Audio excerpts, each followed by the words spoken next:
also known as the keeper of the king's conscience. I want to immediately begin this session, since Honorable Justice Kureshi is here, with a quote from Harper Lee's Killing a Mockingbird, where he defines where he defines the quote. And he says like this: "There is one way in this country in which all men are created equal. There is one human institution that makes a pauper the equal of a Rockefeller, the stupid man the equal of an Einstein, and the ignorant man the equal of any college president. That institution is a court." I call upon and invite Honorable Justice Akil Kureshi to address on what a judge expects from junior advocates. Ladies and gentlemen, shall we begin this with a loud applause so that we fill this hall with an energy?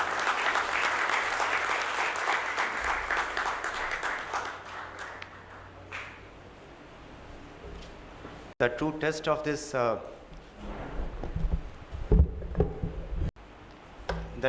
of this session would be the applause that it ends with, and not it begins with, and not when it is invited, if it happens naturally. Good afternoon, everybody. Can we have this a little lower, please?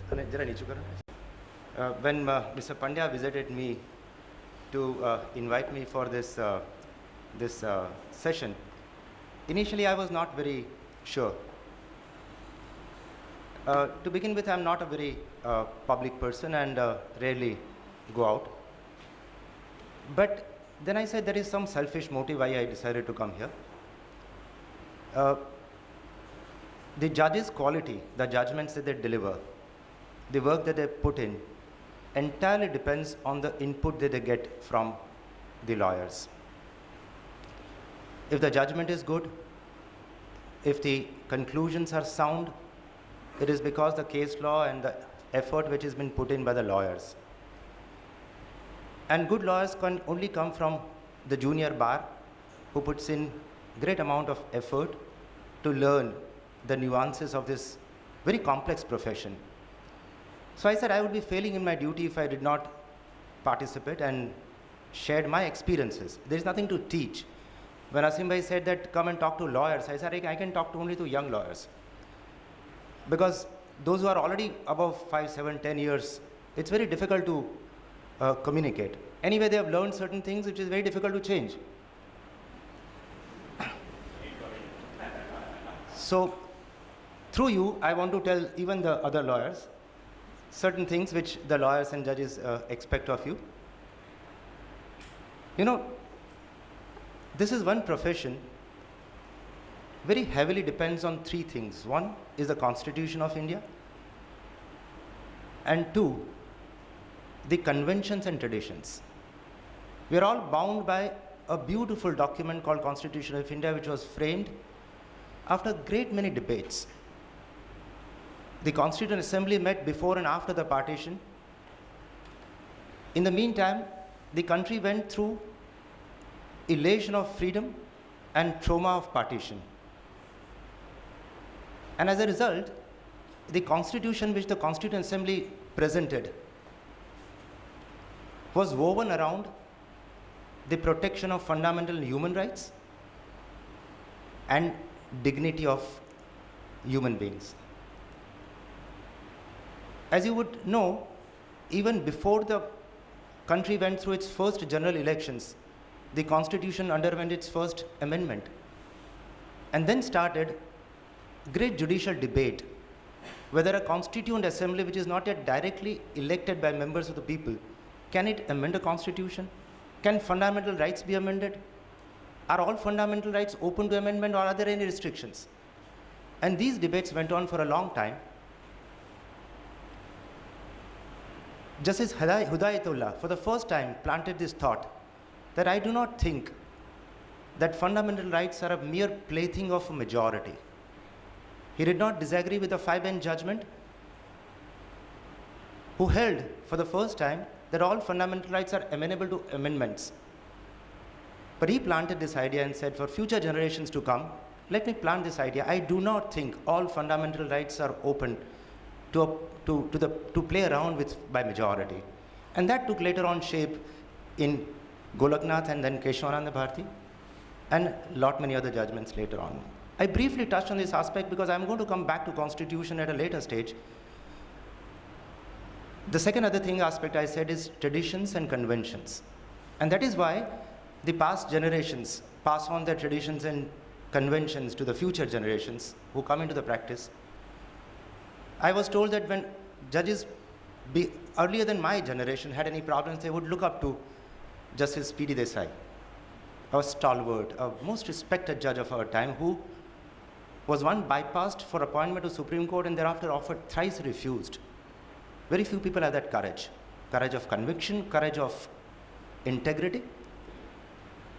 Thereafter, Justice C.K. Thakkar and so on, the traditions are being passed on.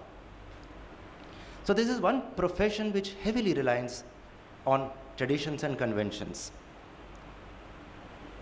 First 5 or 7 years of your practice are going to be most interesting, most challenging, and most defining. Defining because it will set the tone for your practice, your personality, your image, kind of practice you are going to build over a period of time. The curve will remain constant. The trajectory will have been decided. It will thereafter not go any meteoric rise, nor will come crashing down. The first 5 to 7 years will define you as a lawyer. It is extremely important, therefore, to bestow maximum possible attention to your formative years. When I became a judge, I was told that in a judge's life there are 3 stages. For the first 5 years, a judge always thinks he's wrong. For the next 5 years, he thinks he's always right. And the last 5 years, he does not care whether he's right or wrong. Lawyers cannot afford this complacence. You have to be on your toes all the time. When you have entered the profession, I would like to make a few preliminary comments.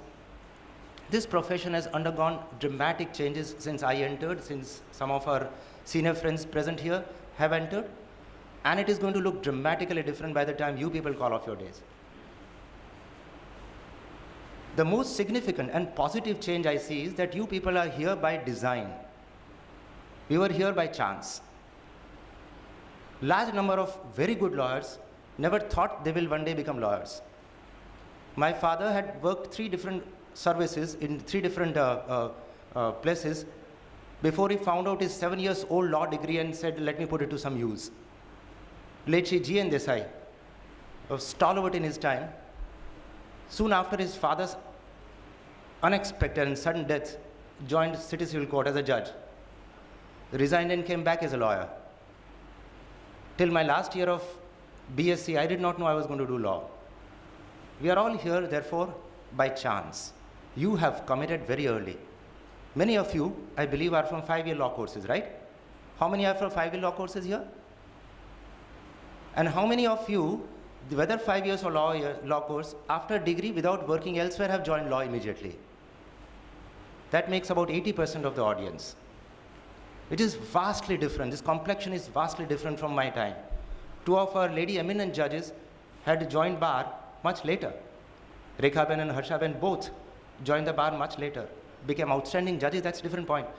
But we are so many were not so committed to the profession. And that's one very positive change I see.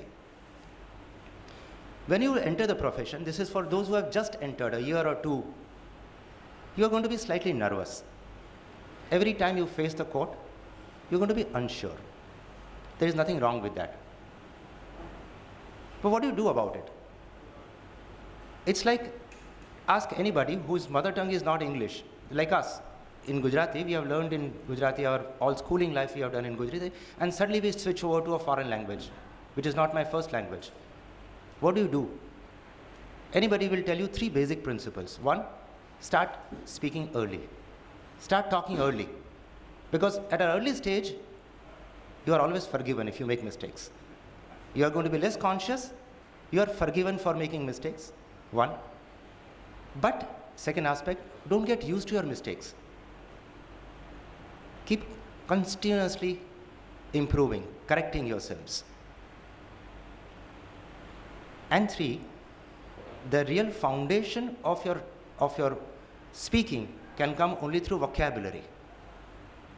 So, spoken English, being fluent is only half the work done. If you really want to communicate properly and well, you must have sound vocabulary. So keep reading. In law, you can apply the same principles. As early as possible, start addressing the courts. At the smallest opportunity, seize the opportunity. If a senior is not there, rush to a court which is most impatient, most annoyed, most angry. Face the court. Take the responsibility. Sir, I'll go and mention it. The court may blast you. But as a junior, you will always get some chance. You'll some leverage. So don't get tongue-tied. If you delay addressing the courts, if you take a long time to open up, it's going to become more and more difficult. Because after 1 year and 2 years and third year, people will expect you not to make mistakes. Your mistakes will not be that easily forgiven. As a result, start talking early. You will make mistakes. Who doesn't make mistakes? I make mistakes. Even now I make mistakes. Our friends make mistakes here. If anybody says I have never made a mistake, I do not make mistakes here, he's lying. So do not be afraid about making mistakes. Face the courts. And nobody will laugh at you. Nobody is going to make mistakes, and nobody is going to run you down for making mistakes. So first and foremost, do not shy away from your responsibilities. Do not run away from court. It's very easy. When the matter is just about to be called out, your senior is not here, you go out to call. Don't rush to call him or her. Request the court, he or she is just coming. Don't avoid the responsibility. First, listen. Learn it early, you'll benefit out of this. Second, don't get used to your mistakes. Observe, watch around, see how people are doing correct things. Don't ever get used to mediocrity. Keep working hard. And third, your foundation must be good. Facing the court, you need information about your matter, correct facts at your fingertips, and law applicable to your case. If you do this much, the courts will always cover up, will always be patient, will always give you one more chance in case you are found wanting in some research. But what the court basically wants is three things: that you come and face the court, that you don't get used to your mistakes, and that you are well prepared when you come. Put in hard work, prepare well, and you will always get a second chance. In my times, I remember Justice Ahmadi. Whenever you mention a matter for a friend, we always have a group of friends, no? Sasim Bhai will tell his friend that, why don't you mention, I am out of station for tomorrow or next week. Justice Ahmadi would say, yes, what is the matter about? And we used to get very uncomfortable. What is it? Asim Bhai has given me this work, I am doing it a friendly favor, and I have to read the matter? No, he was just giving us a chance to address the court. Get used to the court atmosphere. Read the matter. It may not be my matter. I may never argue his matter. In any case, he would not share his money with me. But I get a chance to read a matter. And Justice Ahmadi would say, if you take the responsibility of mentioning a matter, you must also know what the matter is about. That is one. Sometimes, Justice Ashish Shah once had said, I got up and said that, sir, this matter is infructuous, but I need to take instructions. Keep it next week. I'll find out my clients. He's probably not interested. He said, all right, I'll keep it next week. Take instructions. But first you argue the matter and then tell me whether you're going to withdraw or not. I had to prepare a matter which was infructuous. He heard me, and then I said, I'm not interested because the matter is sorted out. Justice Abhechandani always used to goad us, push us into working harder. He had likes and dislikes. He had some people he was fond of. And he would always put us to work harder and harder. Never be satisfied with the preparations that we have put in. Always raising the bar, asking us to work harder, go deeper. Unfortunately, today we do not have so much time. Your judges are handling boards worth, single judges, I have seen 100, 150 matters, sometimes 200 matters. There are times when I've read a matter and I want to issue a notice. A very young junior comes, I want to hear him for 5 minutes before issuing notice, which I've already pre-decided. But I don't have 5 minutes. I just look at him and say notice. He's robbed of a satisfaction of having argued for 5 minutes. I am robbed of hearing for 5 minutes. But sometimes the judges do not have sufficient time for all this. Therefore, whenever you get an opportunity, seize the opportunity, face the courts in any form it is necessary or possible. Mentioning, keep back, civil applications, arguing. There are times when I don't mind telling you here, in the courts I never say that. I have a very simple formula. If a junior advocate comes and argues a matter before me voluntarily, if the result is going adverse, I'll always ask him, do you want your name or your senior's name? If it is going for him, I'll probably write his name unless he has some other difficulty. But if I force a junior to start a matter, I'll finish the matter only if it's going his way. If I'm, after the hearing, I'm not convinced, then I'll allow his senior to come and take over. So take your chances. Take instructions from your senior. Start with small matters. Go further deeper, but be very well prepared about the matter which you're going to begin with. And you'll make a very good impact. Friends, when you have committed to this profession, wittingly or unwittingly, we are committed to certain responsibilities. And those responsibilities span over 4 or 5 different areas. First is your responsibility to the court, your responsibility to your client, your obligation to your opponent, and your obligation to the profession.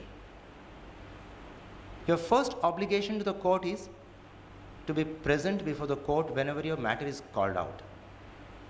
As a junior, you simply cannot afford the luxury of being away when a matter is being discussed. Even if your opponent has found a leave note or sick note and the matter is likely to be adjourned, do not remain away. Attend the court, let the matter be called out. The judge may have a question or two to ask. It is possible that even in the